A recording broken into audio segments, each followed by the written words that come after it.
Hey guys, welcome back to my channel. So I'm really excited about today's video because sitting in front of me, I have a new eyeshadow palette that isn't even released yet. You'll probably remember a few months back, I had an opportunity to try out the Give Me Glow Cosmetics Juicy Olive palette before it was released. And a few months later, here we are with a new release from Give Me Glow. This is the Vintage Rose eyeshadow palette. This just arrived in the mail today. I'm really excited to dig into this and try it out for you guys. And this is going to be releasing this Friday, August 30th at noon Central Standard Time.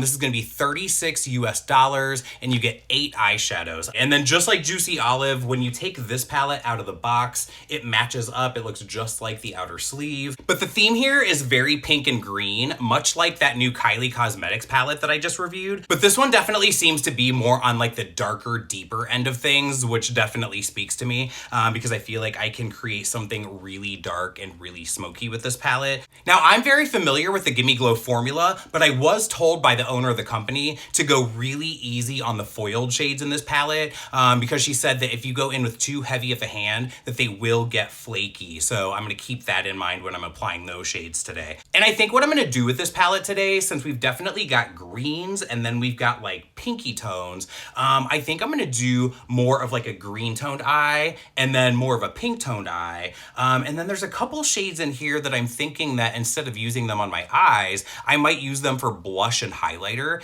And that way I can use this entire palette on my face, try out all of the shades, and not have a complete mess of just all kinds of shit going on my eyes, trying to make everything work with each other, you know what I mean? So I figured I'd just go ahead and use the palette on my entire face and see what everything looks like. So I've got my hair up, I've got this side primed. I'm gonna do one side at a time. I'm gonna kind of clean brushes as I go because apparently I am super skanky and I cannot be bothered to actually clean any of my makeup brushes.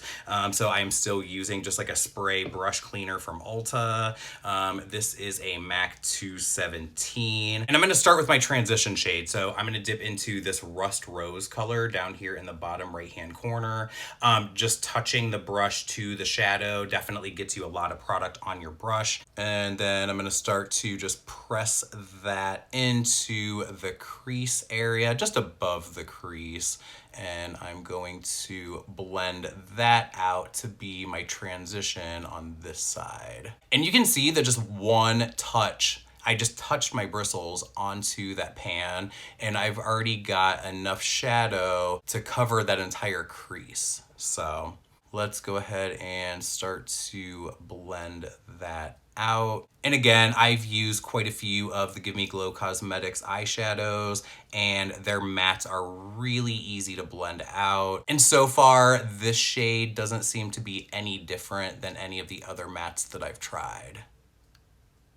Now, when I first saw all the shades in this palette, I kind of thought, oh, I'm gonna do like this cut crease thing and do like a different color story on the lid and then a different color story to like blend out the stuff up here, maybe something different going on underneath. But that's just not my kind of look. That's not my kind of thing. So I figured we just do a different look on each eye and then you could get a couple of different ideas of looks to create with this palette. So, and then I'm gonna pack a little bit more of that color right into the crease, just to kind of build up some intensity with that color. And I want this to be like a big blown out smoky eye look. So I figured I'd go a little crazy even with my transition shades. So here we are, this is what we're doing. And there's no patchiness. There doesn't seem to be a lot or any fallout. So again, so far, this is the quality that I'm used to from Give Me Glow. It seems to be a pretty quick, easy blend. I haven't spent much time here at all, and I'm already satisfied with the way that everything is looking. And then on that same brush, I'm gonna dip into the shade Velvet Petals, which is like this dark brick red tone. And I'm gonna press that a little bit lower in the crease, really kind of right in the eye socket there. And that looks like it's gonna deepen things up quite a bit.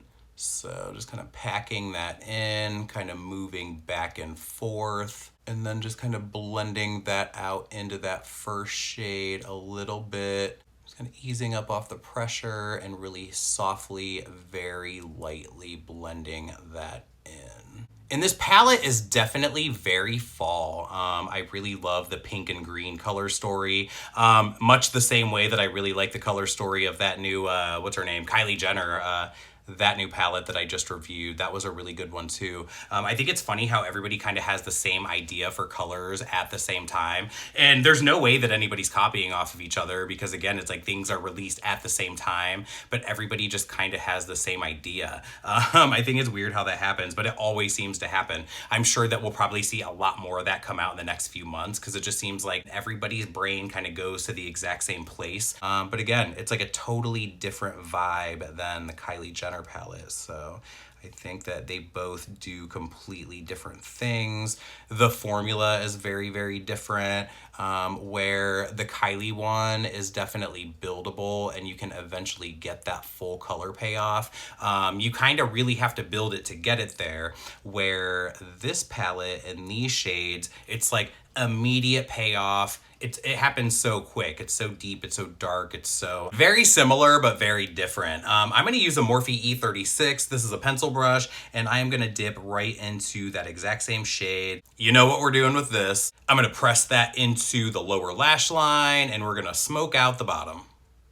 And then taking that color on the pencil brush right up on the outer corner of the upper lid to kind of press that shade into my lashes so that I can get that really deep and really dark right there.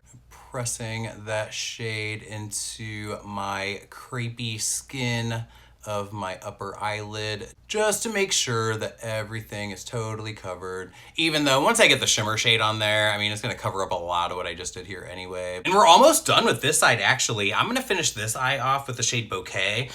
This is one of those foiled shades down here on the bottom. This one is like a shimmery cranberry red. And she said to go really easy on these foiled shades because, again, if not, they will get flaky. And I'm going to go ahead and apply that just to my eyelid without any kind of glitter primer or anything like that, because what I have noticed with their shimmer formula is that it doesn't really need any kind of a sticky base to go on looking the way that it does in the pan. I don't know what they do with their shimmer formulas, but they're really easy to work with and they show a lot of payoff without much effort and without any kind of a sticky base or anything like that. A regular eyeshadow primer is usually enough. So I'm gonna go ahead and press that one right onto my lid.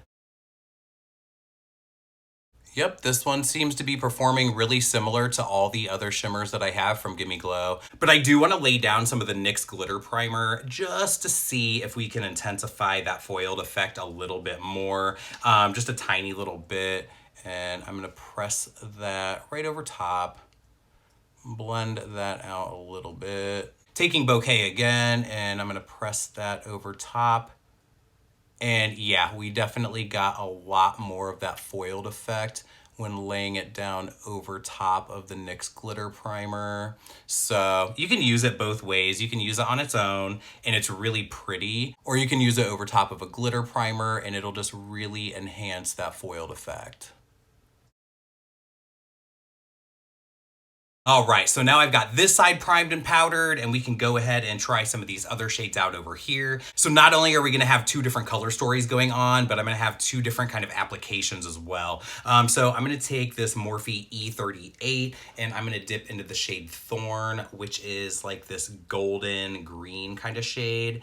And I'm gonna go easy at first because I'm not sure how this is gonna go on with a fluffy brush. So I'm just gonna kind of stamp that in and kind of blow it out all the way around my eyes. I wanted to throw this one on as a base and then kind of go over top of it with a matte shade to kind of build some structure on top of the shimmer. And this shade, once you get it blended out, actually surprisingly reads more kind of like cool toned and smoky, where in the pan, it definitely looks more like that golden green shift and it looks very light. It doesn't look like it's gonna be this dark and this cool toned, which is actually kind of a nice surprise. It's just, you know, different than what I thought it was gonna be. So I think honestly, this palette is a little bit darker and a little bit more smoky than you think it's gonna be just looking at the shades in the pans. So, which is kind of a nice surprise for me actually. And you know how they always say that you shouldn't put a shimmer in the crease? Well, I just did. It doesn't look bad, so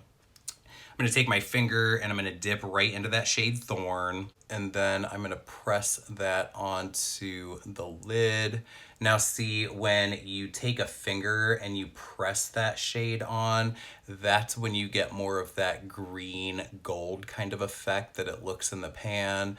And then when you blend it out with a brush, you definitely get this more cool tone smoky effect. So I think it's really cool. Depending on how you apply it and what you're applying it with, you're gonna get a couple of different looks out of the exact same color. So I think that's pretty rad. It's like you've got an 8-pan palette here, but realistically, once you work with everything, depending on how you're applying it, you're probably getting more like 16 different kind of colors, you know what I mean? So I'm gonna take an M330 by Morphe, dip into that same shade, and then I'm gonna go ahead and smoke out that lower lash line. And this one will probably look a little bit more like that cool tone smoky effect under here, which again, I think is really, really cool. Not at all what I was expecting from the shade. Now, there definitely does seem to be a little bit more fallout with this shade. I mean, which makes sense. It's a shimmery eyeshadow, and just, you know, prepare by either doing your eyes first or laying down a lot of powder underneath your eyes to catch any of that fallout. That way, when you're done with your eyes, you can just sweep all that shit away. So then I cleaned off my 217 that I used on this eye. I'm gonna use that to go into the shade Aged Rose Stem. And this is a dark matte green. And I'm just gonna start to build that up right over top of all of that shimmer that we laid down. And again, I feel like sometimes laying down a shimmer first and then going over top of it with a matte shade, it makes it easier to blend out those matte shades, which is really helpful if you're working with a formula that tends to be a little bit more patchy. Like if you're working with an Anastasia shadow, which for me, I just feel like they're all really, really patchy. If you lay down your shimmer tone first and kind of blend that out, you can go right over top of it with a matte shade, and it will blend out your matte shade easier for you. But again, with Gimme Glow, I've never found any patchiness with any of their matte shades, so it doesn't matter which way you apply it. You know, I wasn't meaning for this to be a Christmas look, and yet here we are. Taking that same shade on a pencil brush, and let's go ahead and smoke out this lower lash line with a matte shade. I love that this eyeshadow formula blends out so easily because it just makes everything go so much faster. There's a shade up here called Copper Rose, which, you know, looks like coppery rose to me, actually. And this could be a really bad idea, but this is what we're gonna do. I'm gonna go ahead and pop some of that color over top of that more olive tone, just to see if we can create something that doesn't look so much like Christmas. I guess that looks okay. I think I do want to bring some of that darker matte green shade just kind of right over top of that. So there's two shades left that I haven't used. There's Blush Pink and there's the shade Blossom. And I think that I'm gonna use Blush Pink as a blush. I'm gonna use that on my face. I'm gonna go over top of that with the shade Blossom as my highlight. Because again, I feel like I just already have so much going on in my eyes, but I do wanna use everything in this palette. So let's just go ahead and use them that way. Now, again, these mattes are very, very pigmented, so I wanna go really easy on how much I'm using in this Blush Pink, because I'm not trying to have total like full on like clown cheeks, but if we do, who cares, that's fine. I'm gonna take this Jeffree Star, this is the JS2. I'm going to just kind of lightly tap into Blush Pink, and let's see how that looks as a blush. Feel like I could build that up a little bit more. I'd rather go in very light-handed and build it up more than to go in too ham too quick. I'm gonna bring that around here as well. I actually don't hate that as a blush. I mean, it's a lot. That's fine though. I mean, look at the rest of me. I'm gonna take this Morphe M510 and I'm gonna dip into the shade Blossom. And I'm gonna use this as my highlight. I think I'm also gonna pop that in my inner corners, maybe on my brow bone here, so we can just kind of highlight all those areas too. Let's see how this works on the cheekbones. And the sweat on my forehead is definitely grabbing onto this highlight, so that gives that a little bit more intensity there. And let's intensify that just a little bit more. I'm gonna go ahead and use that shade as my inner corner highlight as well on both eyes, and we'll see how that looks. Pop that in this corner over here, and that looks like it works really well with the red tone colors. I'm not sure if it's gonna clash on the other side, but I'm gonna use it anyway, and we'll see. Let's go ahead and pop some of that underneath the eyebrows as well. All right, so I've used all 8 shades out of this palette. Let me go ahead and finish this all up. Some mascara, some pencil on the waterline, maybe top off these lips or something, and then I'll be right back with my final thoughts and we'll wrap this up. Okay, so I went ahead and finished everything else up. For the waterline on this eye, I used the Landscape Green Chromographic Pencil by MAC. On this eye, I used the Urban Decay 24/7 Glide On Eye Pencil in the shade Alkaline. I also use this Maybelline liquid liner. This is called the Master Precise Ink Metallic Liquid Liner. This is in the shade 570 Solar Gold. I use that on the top of both eyes to create like a really small wing, just to bring things together a little bit more. And then on my lips, I use the Buxom Full On Lip Cream. This is in the shade Cur Royale. And that's the final look with the Gimme Glow Vintage Rose palette. Now I have to say that I'm fucking obsessed with this eye over here. These reds and pinks, this cranberry color on the lid. I actually really like the gold along with it too. But even without it on its own, fucking obsessed. I want to wear this every day of my life. Now again, the owner of the company did tell me to go really easy on these foiled shadows because if not, they can get flaky. I didn't find that to be true. I really went ham and I really kind of like went in there quite a bit with some of these colors. I didn't really get a lot of flakiness. I did get a little bit of fallout on this side with the shade Thorn, but again, do your eyes first or lay down some powder and the fallout doesn't mean shit. Now I feel like if I had to make one tiny criticism on this palette, it would be the shade Aged Rose Stem. I feel like this palette does need a matte green for the whole vintage rose theme because again, that's the stem, you know what I mean? But I'm not really sure if this shade really goes with anything else in this palette besides the shade Thorn. Copper Rose did kind of work out a little bit with it, but I still feel like overall I'm missing something. I feel like I'm just really limited in what I can do with that shade with the rest of this palette. And I'm not deducting points for any of that because I can go ahead and reach from any other palette that I have or any of my singles and bring those in to create complete looks with those shades. But overall, I'm a huge fan. I love the formula. I think this company has great shadows. They've got great colors. They've got great formulas. They have really awesome pressed glitters. Overall, I'm a huge fan. And I thank you so much to Gimme Glow for giving me the opportunity to test this out before it was actually released, which again will be this Friday, August 30th at noon Central Standard Time. And it's going to be retailing for $36 US. Check it out. Check this company out. Follow them on Instagram. And there's going to be, and there probably already are some looks on my Instagram page using this palette. So go ahead and follow me there if you're not already. I'll go ahead and leave a link to that down below as well. And there are other products coming out with this launch, not just the eyeshadow palette. But you guys know that the eyeshadow palettes is always what I'm interested in. So that's what I picked up. But go ahead and follow their Instagram page for all of those details. I'll leave a link in the description box down below. But thank you so much for being here. Thank you so much for watching, and I'll see you guys on the next one.